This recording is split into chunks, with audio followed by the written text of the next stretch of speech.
Kingdoms of Amalur may be getting a second life on the Xbox One.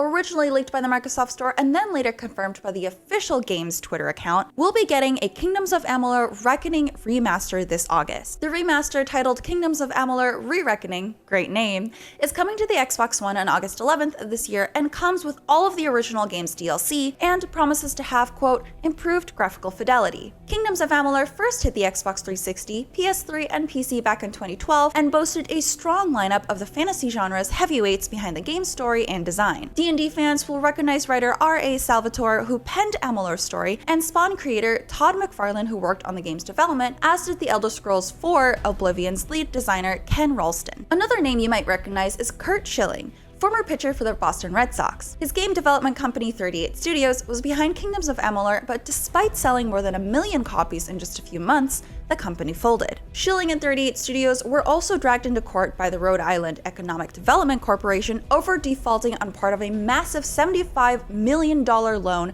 that was supported by Rhode Island's taxpayers. 38 Studios declared bankruptcy and shut down not long after Amalur's release. A years-long investigation followed, which ended with Schilling and other defendants being cleared of any criminal wrongdoing. The Rhode Island Police Department said there wasn't sufficient evidence for criminal charges, and their findings should not be factored into any civil litigation. Kingdoms of Amalur Reckoning was also the only game to be released by 38 Studios. The Kingdoms of Amalur IP is now owned by THQ Nordic, although EA still owns publishing rights. Apparently, THQ Nordic and EA worked something out. IGN was pretty positive on the original release, praising the game's story, character customization, and world building. Let's hope Re-Reckoning has fixed the original's technical issues. Kingdoms of Amalur Re-Reckoning comes out just a few months before a brand new Xbox hits stores, but Microsoft has promised that Xbox One games will be backwards compatible with the upcoming Series X and may even benefit from a few small visual upgrades. So, IGN audience, are you excited to take another trip into the Phalanx? Or are you tired of these remasters? Personally, I would really like to see the original Typing of the Dead from Sega remastered onto PC and other consoles, but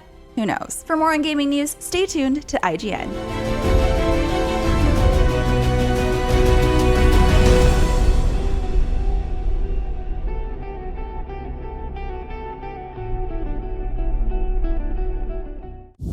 The biggest gaming event of the year is IGN's Summer of Gaming, and it's almost here. Tune into IGN throughout June to see the latest and greatest in game reveals, news, trailers, next-gen coverage, and more. We'll be kicking it off with our first ever IGN Expo, where you'll get first looks at world premiere game trailers, exclusive game demos, and interviews you won't find anywhere else. IGN's Summer of Gaming, only on IGN and IGN One on your Samsung TV Plus.